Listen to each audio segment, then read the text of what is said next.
अच्छा, अब हम आखिरी फॉर्मूला है हमारे पास है, उसकी तरफ जाते हैं। Formula number 6। 3 बोले थे, 6 हुए। अगर यूं लिखा हुआ हो कभी, और से देखना, आई जो है वो कहीं से शुरू हो रहा है, 1 से n तक जा रहा है, और आप कहते हैं कि मेरे पास फॉर्मूले में लिखा हुआ है ब्रैकेट के अंदर a प्लस बी, प्लस हो या माइनस हो, ठीक है ना, यानी ब्रैकेट के अंदर a प्लस बी, और चलो b के साथ i भी लगा देते हैं, इंटरेस्टिंग कि हम थोड़ा सा उसको कॉम्प्लेक्स कर देते हैं। तो अब इसको क्या करना होगा, मैं स्टेप क्या कहता है, तो कहता है कि जब दो चीजें आपस में ऐड हो रही हो तो हम समीशन को इन एडिशन से अलग कर सकते हैं, यानी summation sine i is equal to 1 to n, ये आ गया a, ठीक है, अलग कर दिया। फिर प्लस था या माइनस था, जो भी था वो लिखा। फिर समीशन साइन i दोबारा से 1, क्योंकि लिमिट में चेंजेस नहीं आएंगी, ये लिमिट सेम रहेगा 1 टू n, लेकिन इसके अंदर क्या आएगा, बी आए। उसके बाद जो हमने स्टेप्स पढ़े वो करेंगे, यानी यहाँ पे जो स्टेप बताने का मकसद है वो ये है कि जब आपके पास किसी समीशन के अंदर प्लस या माइनस आ जाए तो आप उसको दो हिस्सों में ब्रेक कर सकते हैं, और उसके बाद जो स्टेप्स हमारे पास स्टैंडर्ड हैं, इसको करने के जो स्टेप है वो, या इसको करने के जो स्टेप है वो आप सॉल्व कर लें, ठीक है ना। तो इस बेसिस पे आपने इसको अलग कर लिया, प्लस होता तो प्लस से, माइनस होता तो माइनस से। तो ये हमारे पास जो है वो आंसर है। अब आइए, ये तो हमारे पास 6 फार्मूलाज जो मैंने आपको, या 5 फार्मूलाज जो मैंने आपको दिए, ये इस्तेमाल कैसे होंगे, तो इसके लिए हम अपने क्वेश्चन की तरफ जाते हैं, और क्वेश्चन में लिख नहीं रहा बल्कि डायरेक्टली इसको बबल सॉर्ट में समझाने के लिए जा रहा हूँ कि ये कैसे सॉल्व होगा, ठीक है। अल्लाह। अच्छा जी, बबल सॉर्ट। अब तीनों तीनों सॉर्टिंग एल्गोरिथम पढ़ लेते हैं अभी आज, और जिसमें से आपने बबल सॉर्ट तो पहले से पढ़ा हुआ है, और तीनों सॉर्टिंग एल्गोरिथम और उसके टाइम कॉम्प्लेक्सिटी निकाल लेते हैं, यानी कौन कौन से, बबल सॉर्ट, सिलेक्शन सॉर्ट और इंसर्शन सॉर्ट। ये हमारा टास्क होगा आज का। यानी हम अभी एरे पे ही हैं, इंग्लिश शुरू नहीं किया हमने। एरे में लीनियर एरे, 2 डायमेंशनल एरे और 3 डायमेंशनल एरे को पढ़ा। उसमें जो ऑपरेशन डिस्कस किए हमने, तो लीनियर एरे में ट्रैवर्सिंग, डिलीशन, इंसर्शन पढ़ लिया, और 2 और 3 डायमेंशन में डिलीशन इंसर्शन उतना इंपॉर्टेंट नहीं होता, तो उसमें हमने ट्रैवर्सिंग के डिफरेंट मेथड्स जो डिस्कस किए, ठीक है। अब हमारे पास जो है वो लीनियर एरे में कुछ ऑपरेशंस और हैं, ये ज्यादातर लीनियर एरे में हम इस्तेमाल करते हैं। तो 3 ऑपरेशंस हम पढ़ने जा रहे हैं जिसको सॉर्टिंग एल्गोरिथम कह रहे हैं, और 3 सॉर्टिंग एल्गोरिथम डिस्कस करेंगे। तो पहला है बबल सॉर्ट। बबल सॉर्ट कैसे काम करता है कि आपको एक अगर डिसऑर्डर फॉर्मेट के अंदर डेटा दिया जाए, जैसे ये दिया हुआ है, तो आपने इसको बेसिकली सॉर्टिंग सॉर्टिंग के बेसिस के ऊपर जो है वो ऑर्डर फॉर्मेट में करना है। ऑर्डर फॉर्मेट दो होते हैं, एक होता है असेंडिंग ऑर्डर, और एक ऑर्डर कहलाता है डिसेंडिंग ऑर्डर, ठीक है ना। असेंडिंग और डिसेंडिंग में फर्क क्या होता है, असेंडिंग में आपके एलिमेंट्स बड़े से छोटे की तरफ जाते हैं, डिसेंडिंग सॉरी छोटे से बड़े की तरफ जाते हैं, यानी आपके पास कुछ, मैं इसको इस तरह लिखता हूँ हमेशा, छोटे से बड़े की तरफ जाएंगे, यानी कुछ इस तरह से होगा, यानी शुरू में छोटा एलिमेंट फिर बड़ा होता जाएगा, और इसमें जो है वो बड़े से छोटे की तरफ यूं होगा, ठीक है ना। ये ऑर्डरिंग होगी, डिसेंडिंग ऑर्डर और असेंडिंग ऑर्डर। तो ये जो हम अभी दोनों, इसमें एक ही एल्गोरिथम में हम थोड़ी सी चेंजेस करके दोनों मेथड अडॉप्ट कर सकते हैं, एल्गोरिथम समझ जाएंगे तो। लेकिन जो हम एल्गोरिथम यहाँ पर अडॉप्ट करेंगे वो बेसिकली असेंडिंग होगा, ठीक है, जो हम अडॉप्ट करेंगे, और उसमें थोड़ी सी चेंजेस करेंगे तो वो डिसेंडिंग बन जाएगा, ठीक है ना। तो अब अगर हम इसको देखते हैं तो क्या हम पहले तो देखो, जब तुम लोगों ने जो क्विज किया ना, उसमें गलती क्या की है कि एनालाइज का काम किया ही नहीं है, डायरेक्टली कोड लिखने की कोशिश की है, इसकी वजह से गलतियां काफी हुई। तो क्विज 1 में हमें सोचना है कि काम कैसे हो रहा है, फिर हम उसका एल्गो लिखें। तो काम बेसिकली इस तरह से हो रहा है कि इसमें जो सॉर्टिंग एल्गोरिथम होता है वो ये कहता है कि पहले दो एलिमेंट को पिक करो, दो एलिमेंट को पिक करने के बाद, ठीक है, दो एलिमेंट को पिक करो, दो एलिमेंट को पिक करने के बाद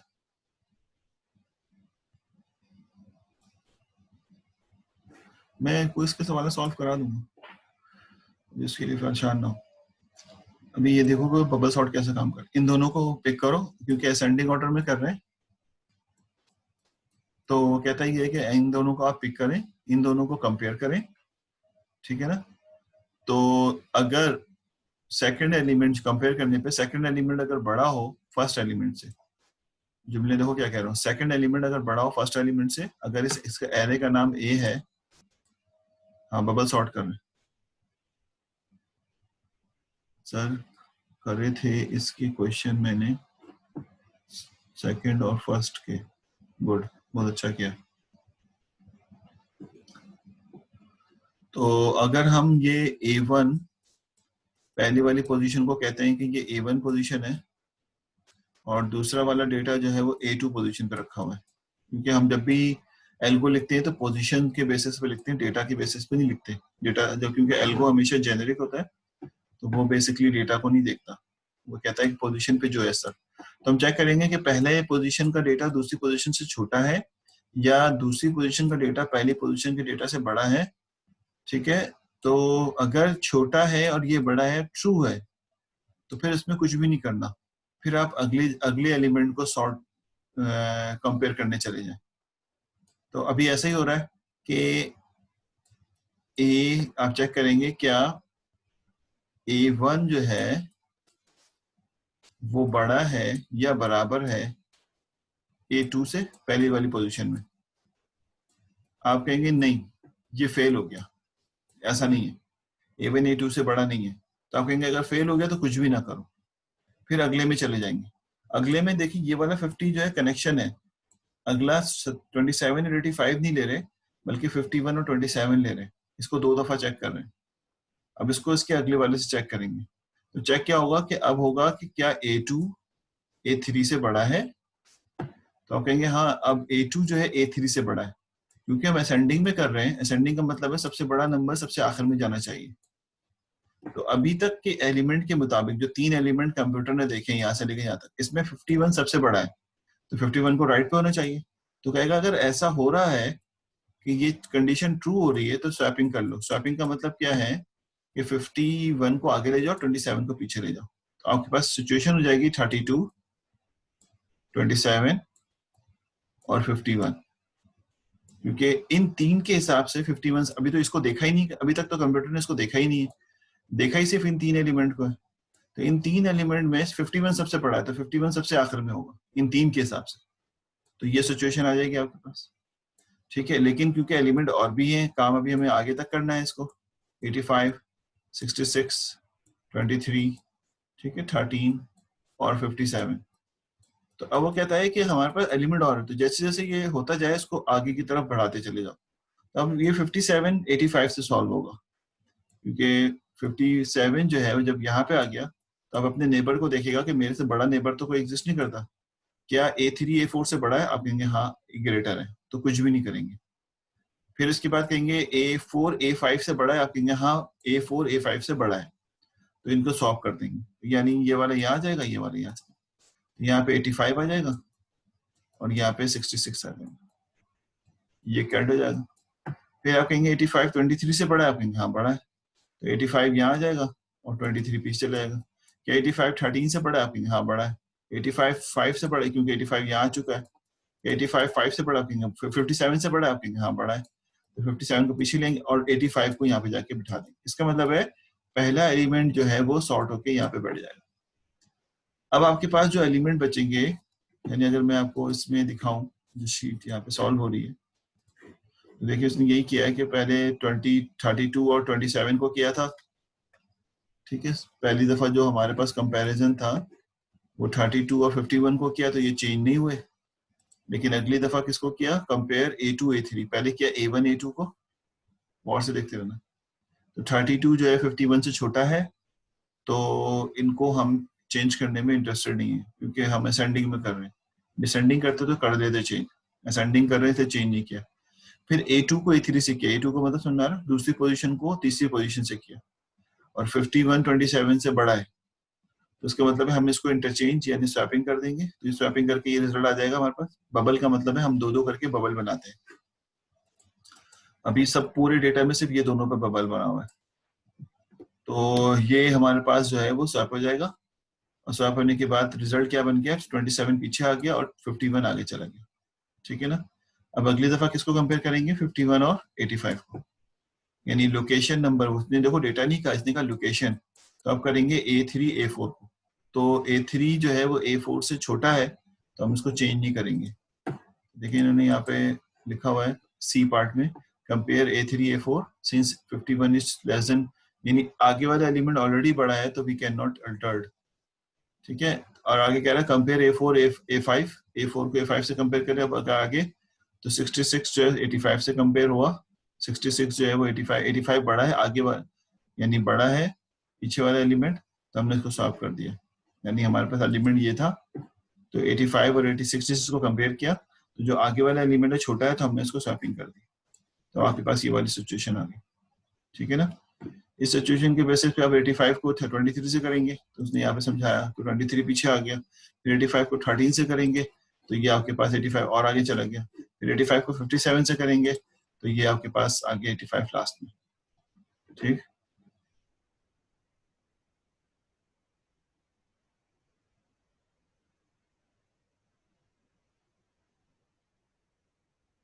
तो अब फाइनली आपके पास ये सिचुएशन आ गई। इस सिचुएशन के बाद आप कहेंगे ये कि ये जो आपने कहा, आप सुनना गौर से क्या हुआ, इसके अंदर दो काम हो रहे हैं, क्योंकि एनालाइज कर रहे हैं तो पता होना चाहिए। आप बिल्कुल, मैं बार बार कह रहा हूँ कि आप बिल्कुल भी इस तरह ना सोचें कि हम जो है वो नॉर्मल काम कर रहे हैं, अब एक चीज सीख रहे हैं कि इस तरह हमें करना है, मतलब ये ना सोचे कि भाई तो हो ही जाएगा, पढ़ा हुआ है हमारा, बिल्कुल पढ़ा हुआ है, लेकिन हम उसको एनालाइज किस तरह कर रहे हैं। इसके इस काम को करने में हमारे पास दो स्टेप, दो चीजें हमने यहाँ पे देखी। एक तो ये कि पहले स्टेप पे खड़े होके सारा डेटा हमने इंटरनली कंपेयर किया। ये तो कंपेयर्ड हुआ हुआ डेटा पीछे से जो करते आ रहे हैं, सारा डेटा इंटरनली कंपेयर हुआ है। ठीक है। और जब सारा डेटा कंपेयर हुआ है, तो एक डेटा जाके अपनी जगह पे, पूरा डेटा सॉर्ट नहीं हुआ, सिर्फ एक डेटा जाके जो है सॉर्ट हो गया। ठीक है। ये एक डेटा सॉर्ट हो गया, इसको कहते हैं नंबर ऑफ पासेस। आपने पढ़ा होगा ये, जैसे फैसल मलिक साहब कह रहे हैं कि हमने पढ़ा हुआ भी है, इसको कहते हैं पासेस। ठीक है। अभी आपने यहाँ पर पहला पास चलाया और एक डेटा सॉर्ट कर लिया, अब आपके पास रिमेनिंग जो है वो ये वाला पार्ट है, इनको सॉर्ट करना है। इनको सॉर्टिंग करने के लिए अब आप पास नंबर 2 चलाएंगे। जब पास नंबर 2 चलाएंगे, क्योंकि एग्जाम में इस तरह भी आता है समटाइम कि भाई ये बबल सॉर्ट का डेटा है, इसको इसमें 4 पासेस चला दो, बिल्कुल लिखना ना है, आपको सिर्फ समझाने के लिए बोल दे कि भाई इसके 4 पासेस चला दो। तो सेकंड पास जब चलाएंगे तब हमारे पास डेटा एक कम हो जाएगा, डेटा जो है वो एक कम है, क्योंकि एक डेटा सॉर्ट हो चुका है, इसको शामिल नहीं करेंगे, एक डेटा कम कर लेंगे हम। तो अगर इसमें 1 2 3 4 5 6 7 8 डेटा था, तो पहले पास में हमने सबको कंपेयर किया। ठीक है। और उसके बाद एक डेटा को सॉर्ट कर दिया। अब जब सेकंड पास पे जाएंगे तो एक डेटा कम कर देंगे, क्योंकि वो सॉर्ट हो चुका है, और हम अब सिर्फ यहाँ तक के एलिमेंट को सॉर्ट करेंगे। ठीक। दोबारा से वही काम करेंगे जो पहले के। इसका मतलब एक दफा जब हमने एल्गोरिथम लिख दिया होगा कि भाई कंपेयर करना है, तो दोबारा वही काम करने जा रहे हैं। बस करेंगे क्या कि एक स्टेप कम कर लेंगे। इस पास में, अगर इस पास में 8 स्टेप थे, 8 डेटा था, स्टेप नहीं 8 डेटा था, तो इस वाले पास में डेटा की तादाद जो है वो कितनी हो जाएगी, 7 हो जाएगी। यानी जो जो भी हम इसको पासेस को आगे बढ़ाने के लिए काम करेंगे, 7 डेटा हो जाएगा। ठीक है। तो अब ये दोनों कंपेयर होंगे। अब डेटा ये वाला दिया है, क्योंकि जो स्टूडेंट पूछते हैं बार बार कि हम ओरिजिनल को देखें या अपडेटेड देखें, तो अपडेटेड देखेंगे, जो अपडेट हुआ है हमारे पास, ये वाला डेटा जो अपडेट हुआ है इसको चेक करेंगे। 32 और 27 को चेक करेंगे तो डेफिनेटली ये चेंज आएगा, 27 पहले आ जाएगा क्योंकि बड़ा एलिमेंट आगे जा रहा है, 32 आ जाएगा। एंड सिमिलरली करते करते जब हम इसको सॉल्व करेंगे, मुझे नहीं पता यहाँ पे क्या चेंजेस आएंगे और कितने स्टेप करने पड़ेंगे, क्योंकि हर दफा दो दो करके कंपेयर होगा, तो फाइनली यहाँ पर 66 आ जाएगा। और यहाँ पे जो भी चेंज आ रहा है वो चेंज कर लेंगे हम, हमें इससे कोई कंसर्न नहीं। और 86 85 पहले से सॉर्टेड है, तो अब 2 एलिमेंट सॉर्ट हो गए और यहाँ एलिमेंट ये इतने बच गए। तो अब जब तीसरे स्टेप पे जाएंगे तो अब हमारे पास 6 डेटा होगा। समझ में आ रही है? डेटा की तादाद कितनी होगी? 6 होगी। और इन 6 डेटा को बिल्कुल दूसरी तरह जैसे पहले किया है वैसे करेंगे, लेकिन एक कंपैरिजन कम यानी एक कम डेटा के साथ करेंगे। तो इसमें ये जो चीज आगे बढ़ रही है, ये जो 1 2 3 यानी पहले 1 पे खड़े थे सारी कंपैरिजन, फिर 2 पे खड़े हैं फिर सारी कंपैरिजन, फिर 3 पे खड़े हैं, तो ये जो चीज होती है इसको हम पासेस कहते हैं। और हर पास में इंटरनल कंपैरिजन होता है। अब दोनों बात गौर से सुनना। तो पासेस और कंपैरिजन, ये दो बातें समझ में आ गई। पासेस और हर पास में कंपैरिजन, ठीक है ना? तो याद रखना कि ये बात याद रखना कि तो डेटा जितना दिया जाएगा, यानी मैं सिर्फ समझाने के लिए कह रहा हूँ ताकि आपको याद हो कि अगर आपको डेटा दिया गया है 8 डेटा दिया गया है, तो 8 डेटा दिया गया है, तो हमें पहले से पता होता है कि टोटल नंबर ऑफ पासेस कितने चलेंगे इसके, मतलब ऐसी अंदाजा बता। तो टोटल नंबर, अगर ये वर्स्ट केस में, इसमें वर्स्ट और बेस्ट केस आएगा, सब वो समझने की कोशिश करूंगा मैं। तो वो इसमें जो टोटल नंबर ऑफ पासेस चलेंगे वो चलेंगे 7। हमेशा एक कम चलता है क्योंकि आखिरी एलिमेंट जब सारा चल जाएगा तो आखिरी एलिमेंट ऑलरेडी सॉर्टेड होता है, उसको चलाने की जरूरत नहीं पड़ती। तो अगर 8 डेटा है तो इस तरह की जो पासेस चलाएंगे हम, डेटा सॉर्ट की, पहला डेटा सॉर्ट हुआ, हर पास में एक डेटा सॉर्ट होता है, फिर दूसरा डेटा सॉर्ट हुआ, फिर तीसरा डेटा सॉर्ट, तो 7 पासेस चलाएंगे तो 7 डेटा सॉर्ट हो जाएगा, 7 डेटा सॉर्ट हो जाएगा, और 8वां डेटा ऑलरेडी सॉर्टेड होगा, इसलिए 7 सॉर्ट पास। और कंपैरिजन, हर पास में जो डेटा होता है उससे एक कम कंपैरिजन चलता है। यानी अगर 8 डेटा है यहाँ पे तो कंपैरिजन 7 होंगी। गिन लो, 1 कंपैरिजन, 2 कंपैरिजन, 3 कंपैरिजन, 4 5 6 और 7। ये एग्जाम में आ सकता है शॉर्ट क्वेश्चन के अंदर। तो जितने, और अगर अगले वाले में जाओगे तो 7 डेटा है, 7 डेटा है तो 6 कंपैरिजन, ठीक है ना? तो इसी तरह से ये, इसको भी हम इसी तरह लिख लें कि अगर डेटा की तादाद n है, डेटा की तादाद अगर n है तो पासेस n-1 चलेंगे, और हर कंपैरिजन के अंदर n- यानी हर पासेस के अंदर जो कंपैरिजन हो रहा है वो n-1 कंपैरिजन। ठीक है, अब मैं सवाल की तरफ जाता हूँ। 6 में ही डेटा सॉर्ट हो जाए तो जी, अब ये बात तुम्हारी बहुत 6 में डेटा सॉर्ट हो जाए तो फिर हम आगे क्यों करें? तो इसके लिए हमें अपने एल्गो में एक्स्ट्रा कंडीशन चेक करनी पड़ेगी कि अगर हमारा डेटा पहले 2 पासेस में सॉर्ट हो गया, पूरा सॉर्ट हो गया, तो फिर हम बाकी, ये सवाल, ये स्पेशली शुएब ने पूछा, मैं उसको जवाब दे रहा हूँ अगर आपको सवाल नजर आ रहा है तो अगर हम यहाँ पर इसको सॉर्टिंग करने जाए, बिल्कुल बहुत ही जबरदस्त क्वेश्चन है ये, कि अगर हम सॉर्टिंग करने जाएं और 2 स्टेप में डेटा पूरा सॉर्ट हो जाए, लेकिन क्योंकि एल्गोरिथम तो कंप्यूटर बेस्ड चल रहा है, हम तो देख ही नहीं रहे उसको, तो मजबूरन वो सब चलाएगा। तो हम इस बात को अगर सोच के एल्गोरिथम लिखें कि अगर 2 स्टेप के अंदर एल्गो ने सॉर्ट कर दिया है तो बाकी स्टेप करके हम अपनी कंप्यूटर की कंप्यूटेशनल कॉस्ट क्यों वेस्टेज करें? तो वो हम इसके अंदर अपने एल्गो के अंदर एक लाइन ऐड करेंगे एक्स्ट्रा, जिसके बेसिस पे हम ये डिटेक्ट कर लिया करेंगे कि एल्गो जो है वो ने डेटा को सॉर्ट तो नहीं कर दिया।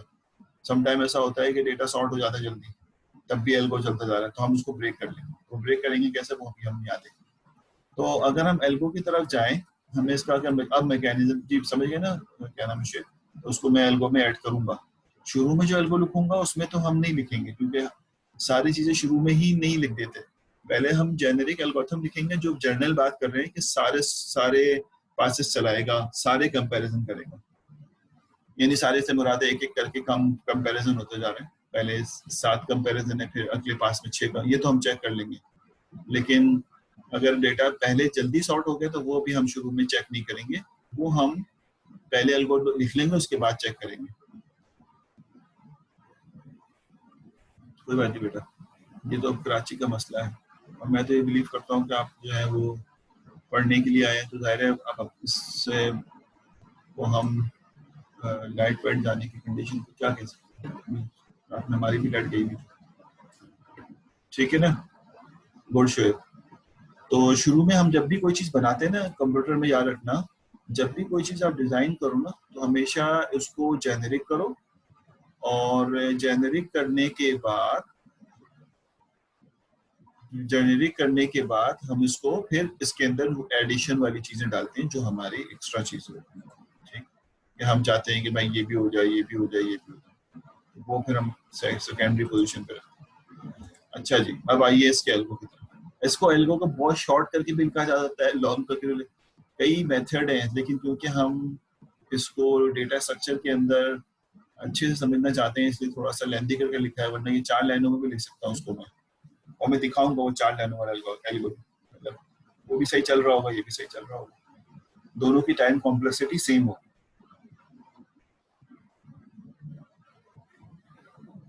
ठीक है बेटा, आइए, ये देखो, ये ना सोचना कि यार हमें समझ आ रहा है नहीं आ रहा, समझना जरूरी है। कुछ 2 वीक के बाद एग्जाम शुरू हो जाएंगे, तो ऐसा ना हो कि मिड हो जाएगा तो फिर आप इस जगह मिड होगा, तो ये ना हो कि आपको कंफ्यूजन हो जाए कि भाई हम, इसलिए मैं आपको इंशाल्लाह कॉपी चेक कर ली, मैं उसको आपको शेयर कर दूंगा, आपकी गलतियां भी प्रॉम्प्ट करूंगा, ताकि मैं ये चाहता हूँ कि आप पाइथन के कोड को साथ साथ अपने आगे की लाइफ में जो आप काम करेंगे उसमें एल्गो लिखना आपको आता हूँ, और मैं देखता हूँ कि आप थोड़ा सा फॉलो करने में लेकिन कर रहे होते हैं, कि जब आप कुछ कॉपी मैंने चेक की जिसमें एल्गो में लाइन नंबर के बजाय बुलेट नंबर लिखा हुआ था, बुलेट बना हुआ था, तो जब तुम बुलेट डाल रहे हो तो लाइन नंबर लिखो, लाइन नंबर एल्गो में बहुत इंपॉर्टेंट होता है, क्योंकि अभी वापस आना होता है तो हम बताते ही हैं वहाँ पे, इस तरह लिखते हैं कि लाइन नंबर फला में वापस चले जाए, तो इसलिए लाइन नंबर को डालो, भले बहुत फॉर्मल अंदाज में ना लिखो, लेकिन लाइन नंबर जरूर, हर लाइन पे लाइन नंबर जरूर इंटर करें आप, ठीक। अभी तो मैंने लाइन नंबर के नंबर नहीं काटे, क्योंकि ये हमारी ड्यूटी के अंदर आता है, ये लॉजिक के अंदर नहीं आता, लॉजिक के नंबर मैंने आपको दे दिए। अच्छा जी, डबल सॉर्ट का एल्गोरिथम, हमें दो दो एलिमेंट कंपेयर करने। अब आपने अंदाजा लगाया कि हमने एक डेटा हमें दिया हुआ था, मिसाल के तौर पे ये, तो हमने इसके पहले पास पे खड़े होके सारे इंटरनल कंपैरिजन किए। देखो समझना तुमने कि हम कर क्या रहे। अगर हम पहले पास पे खड़े हुए थे और सारे इंटरनल कंपैरिजन कर रहे थे, तो ये जो इंटरनल कंपैरिजन होगा कि पहले इन दो को करो फिर इन दो को करो, तो आपने ये देखा है कि आप आगे बढ़ना चाहते हैं, इन दो को करो फिर इन दोनों को, सेम इन दोनों को करो, तो ये जो आगे बढ़ने का काम है, ये एक फॉर के लूप से या वाइल के लूप से आप हैंडल कर सकते हैं, ठीक है। और जब ये हो जाए और पहला एलिमेंट सॉर्ट हो जाए, तो आप अगले पास में आ जाओ, तो अगले पास में कौन लेके आएगा, ये भी कोई लूप लेके आएगा। मैं फॉर की जगह यहाँ पे एक कह देता हूँ कि एक लूप, यानी इंटरनल कंपैरिजन करने के लिए आपको एक लूप चाहिए, इंटरनल कंपैरिजन करने के लिए एक लूप चाहिए, और इन पासेस को आगे बढ़ाने के लिए भी एक लूप चाहिए। ये दोनों काम एक ही लूप से नहीं हो सकते इस वक्त हमारी कंडीशन में, कि आप इंटरनल कंपैरिजन करेंगे और साथ साथ आगे भी बढ़ना चाहते हैं, तो ये एक अलग लूप से करेंगे। तो इसका मतलब ये हुआ कि जब आप एक पास पे खड़े होंगे तो आप इंटरनल कंपैरिजन कर रहे होंगे, ठीक है।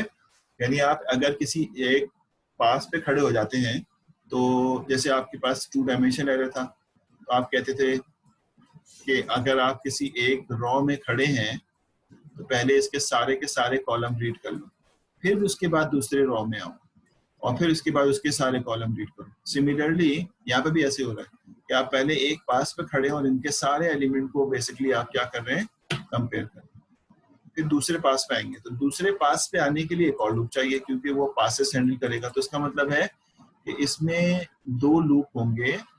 मैं सिर्फ इसलिए लिख रहा हूँ कि आपको एनालाइज करना आए, रट्टा लगाना ना आए। ये पहला लूप जो है, लूप 1, वो बेसिकली हैंडल करेगा पासेस। अब कौन से लूप लगाने ये हमें कंसर्न नहीं, वाइल लगाने हैं, फॉर लगाने की तो अगली बात है। और लूप नंबर 2 जो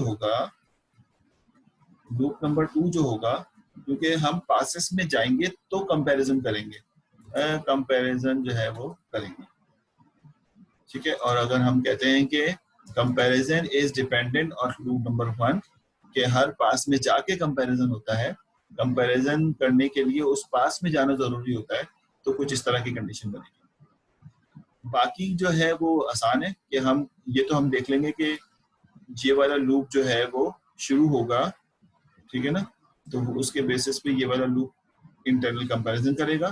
कंपैरिजन के अंदर इफ की कंडीशन होगी, इफ जो है वो कंपैरिजन कराएगा और आंसर निकाल, क्योंकि दो चीजें आपस में बराबर हैं, बड़ी हैं, वो इफ से चेक होती है, लूप से चेक नहीं होती। और लूप से करोगे तो फिर वाइल का लूप लगाना पड़ेगा। ठीक, तो आपकी मर्जी है, आप वाइल लगा लें, कोई इशू नहीं। ठीक हो गया। तो अब अगर इस बात को लेके हम एल्गो पे जाते हैं, काफी चीजें हमने एल्गो पे पहुंचने से पहले कर ली, तो अगर एल्गो पे पहुंचे तो एल्गो हमें काफी इजी लगेगा अगर हम इतना एनालाइज कर लें। तो देखिए इसने कहा है कि हमारे पास एक बबल सॉर्टिंग का एल्गोरिथम है, और इसमें हमने इनपुट, कोई भी एल्गोरिथम मैं पहले दिन से बता रहा हूँ आपको, उसके अंदर तीन चीजें होती हैं। इनपुट, ठीक है, एल्गो की जो लिखने की खासियत है वो आप तीन चीजों से देखें एल्गोरिथम में। पहला कहलाता है इनपुट, ठीक है, सबको पता ही है, लेकिन मैं इसे रिवाइज रिवीजन के लिए लिख रहा हूँ। दूसरा क्या होता है, प्रोसेसिंग, और तीसरा क्या होता है, आउटपुट। हमें मालूम है, हमें दो चीजें इसमें शुरू से मालूम होती है कि इनपुट हम क्या देंगे, ठीक है, जब तक हमें इनपुट ना पता हो हम इसको काम नहीं कर सकते, और हमें आउटपुट क्या चाहिए, तो उस बेसिस पे ये लिखा जाता है। तो हमें यहाँ पे पता है कि इनपुट क्या देंगे, आप कहेंगे इनपुट हम देंगे डेटा, इनपुट हम दे रहे हैं इसका डेटा, ये डेटा जो है वो, और एन, ये क्योंकि एक एल्गो है तो एन का मतलब है कि जो एरे आप डेटा का दे रहे हैं, जो भी एरे दे रहे हैं, समझा रहा हूँ ये मैं, वरना तो नॉर्मली हम इस तरह सोचते नहीं, कोड लिखते हुए ऐसा नहीं सोचते। जो भी आप एरे दे रहे हैं, इसमें मिसाल 5 लिखा हुआ है, 6 लिखा हुआ है, 9 लिखा हुआ है, 11 लिखा हुआ है, 12 लिखा हुआ है, 15 लिखा हुआ है, इस तरह से कुछ लिखा हुआ है, 3 लिखा हुआ है। और उसके बाद ये बेसिकली साइज में तो यहाँ तक है एरे, लेकिन डेटा यहाँ तक दिया हुआ, याद आ गया, डिलीशन इंसर्शन में यही चीज कर रहे थे। तो जहां तक डेटा स्टोर हुआ है एरे में, उस लोकेशन को भी यहाँ पे दे रहे हैं।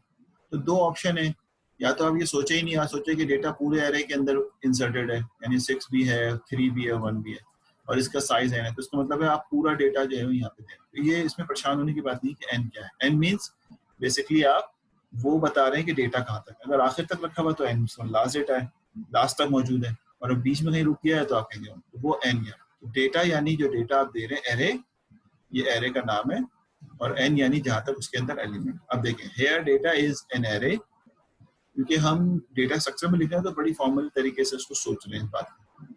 Hair data is an array with N elements, उसके अंदर एलिमेंट्स कितने हैं, एन है। तो देखें इनपुट क्या होगी हमारे पास, अब हमें इनपुट पता है, सिर्फ दो चीजें इनपुट ले रहे हैं, एरे ले रहे हैं, और एरे के अंदर ये इन्फॉर्मेशन यूजर से नहीं ले रहे, ये इन्फॉर्मेशन हमें पता होना चाहिए कि उसमें डेटा कहाँ था, यूजर से सिर्फ ये ले रहे डेटा। अच्छा जी, उसके बाद the algorithm sort the element in data, और हमें पता है आउटपुट क्या करना है हमें, ये एल्गोरिथम क्या करेगा, उसकी सॉर्टिंग करेगा, और सॉर्टिंग का मैकेनिज्म क्या इस्तेमाल होगा, बबल सॉर्ट, BS यूज करेंगे। तो हमें आउटपुट भी मालूम है कि हमें चाहिए क्या, अब उसके लिए प्रोसेसिंग लिखने जा रहे हैं। तो यहाँ से इसने शुरू किया, देखें लाइन नंबर 1 से शुरू किया। अब यहाँ से हम जरा इसको देखते हैं, लाइन नंबर 1 से क्या लिखा। ब्रेक से पहले हम ये वाला एल्गोरिथम पढ़ लें, ताकि फिर इसकी टाइम कॉम्प्लेक्सिटी भी डिस्कस कर लें। अच्छा, ये एक ऑपरेशन है, डेटा स्ट्रक्चर नहीं है, लेकिन ये ऑपरेशन एक लीनियर डेटा स्ट्रक्चर पे अप्लाई हो रहा है। लीनियर डेटा स्ट्रक्चर जो है वो एरे है, जिसका नाम इस वक्त हमने डेटा कंसीडर किया हुआ है, और इसके अंदर डेटा, समझ में आई बात है कि डेटा स्ट्रक्चर इस वक्त लीनियर एरे है, और इस पे हम एक ऑपरेशन जो है वो अप्लाई कर रहे हैं, उसका नाम है बबल सॉर्ट। तो अब हम इस पे ऑपरेशन करने के बाद हम इस पे जो है इसका ऑपरेशन के बाद इसका जो है टाइम कॉम्प्लेक्सिटी भी देखें। अच्छा जी, जैसा कि मैंने आपसे कहा कि पहला लूप जो है वो पासेस के लिए होता है, और दूसरा लूप जो है वो इंटरनल कंपैरिजन के लिए होता है। जी सर, अब्दुल रहमान साहब सही है ना, पहला लूप जो है वो पासेस के लिए लिख दिया, इसलिए मैंने पहला लूप जब भी होगा वो पासेस के लिए होगा, और दूसरा लूप जो है वो इंटरनल कंपैरिजन के लिए होगा। ये समझ में आती बात है। तो अब आपको मैंने कहा था कि अगर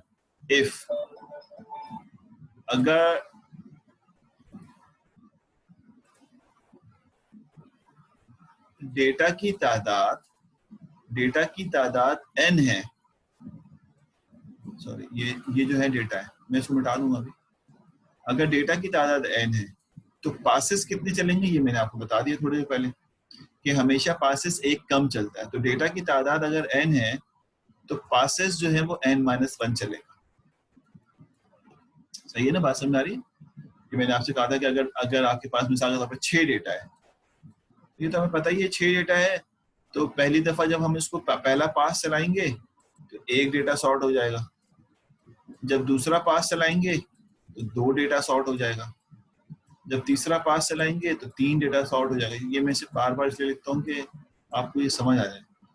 और जब मैं पांचवा पास चलाऊंगा तो मेरे पास 5 डेटा सॉर्ट हो जाएंगे।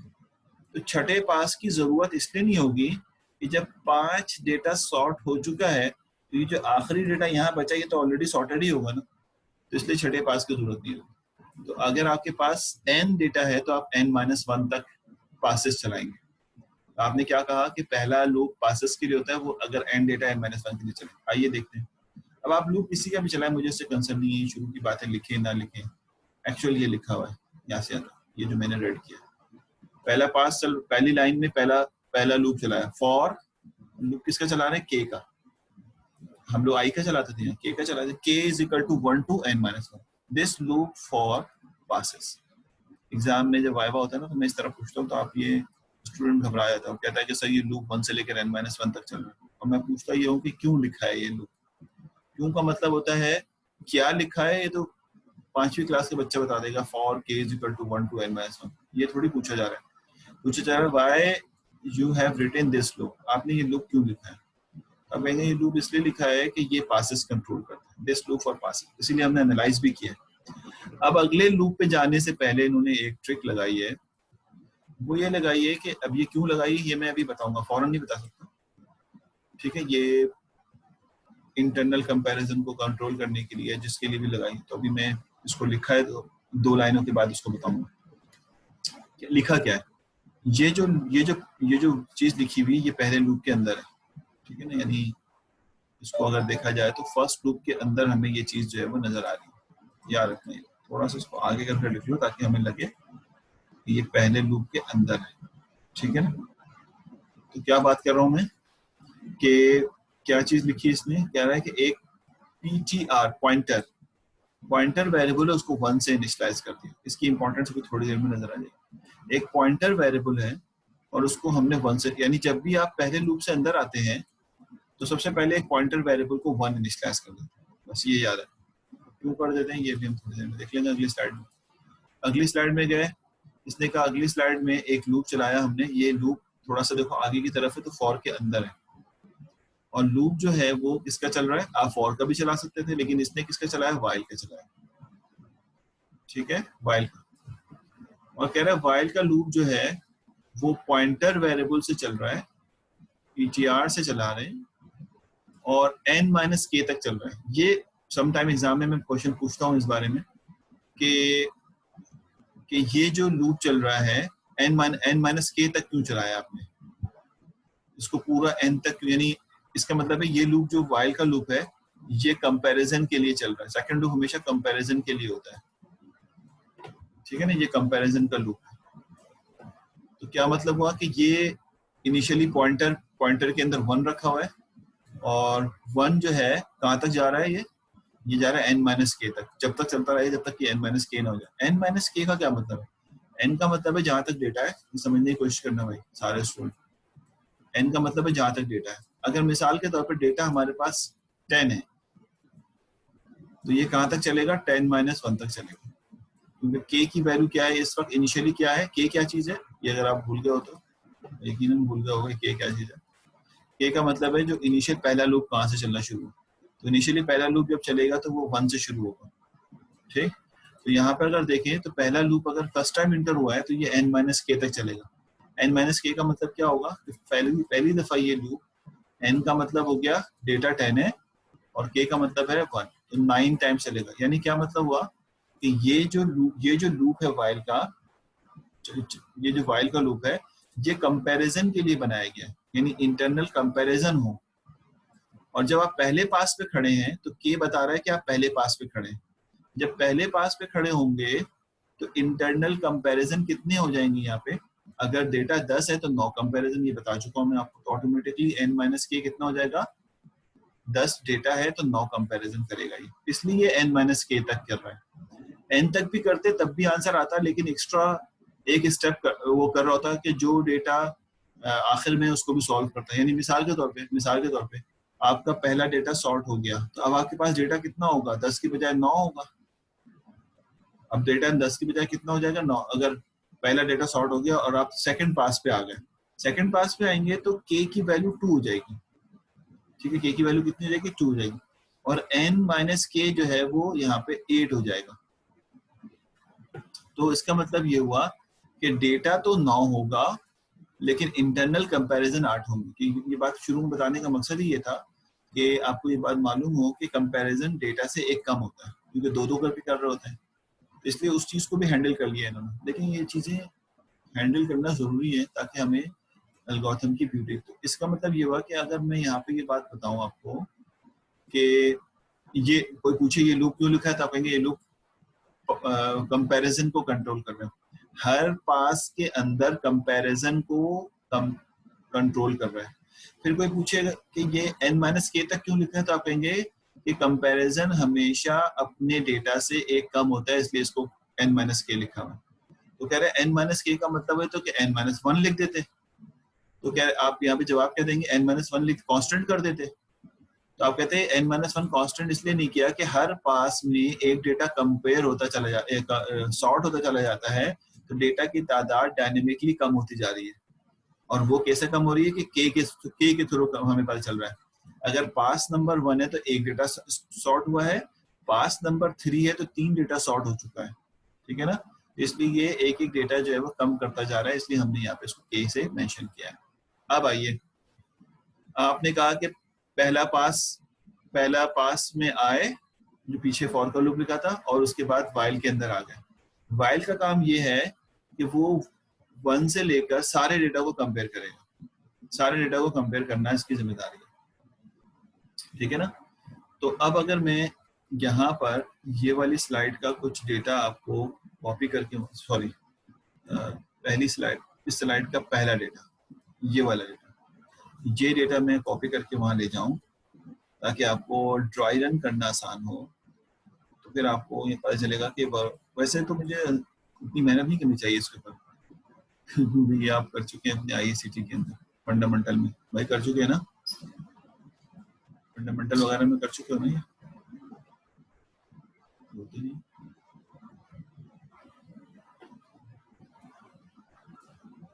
ये डेटा, जी जी बिल्कुल, देखो ना ये अब्दुल रहमान माशाल्लाह एक्टिव है, बोल रहे हैं कि हम कर चुके हैं।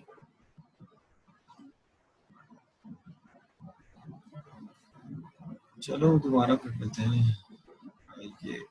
ये डेटा को मैंने थोड़ा सा नीचे करके रख लिया, ये इसको हम अभी इनिशियली जो है, जी सर शोएब ने भी बता दिया, फैसल ने भी बोल दिया। चलो रिवीजन हो गई, ठीक है, ब्रेक के बाद हम सिलेक्शन सॉल्व कर लेंगे। 1 मिनट में ब्रेक, 1 मिनट बाद ब्रेक हो जाएगी और फिर हम ज्वाइन करेंगे, क्योंकि ये बंद हो जाएगा जूम ना, फिर हम ज्वाइन करेंगे 11:10।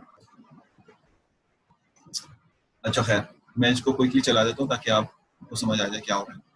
तो अब हमारे पास सिचुएशन ये है बेटा कि हम फर्स्ट टाइम इंटर हुए हैं, पासेस वाले लूप के अंदर k से चल रहा है, इनिशियली k में 1 होगा, पॉइंटर 1 हमने बनाया था, k में आने के बाद पीछे वाली स्लाइड की बात करूँ, ptr में भी 1 है, ठीक है, ptr में 1 क्योंकि स्लाइड में पिछली स्लाइड जो थी उसमें बाकायदा वो दिखा रहा था कि ptr को 1 इनिशियलाइज किया है, इसका मतलब इस ptr में 1 है। n-k में इस वक्त पहली दफा चलने के लिए, ये सब इसलिए लिख रहा हूँ कि आपको समझ आएगा किस तरह से एनालाइज करते हैं। एनालाइज से मुराद है ड्राई रन करते हैं, ये ड्राई रन कहलाता है।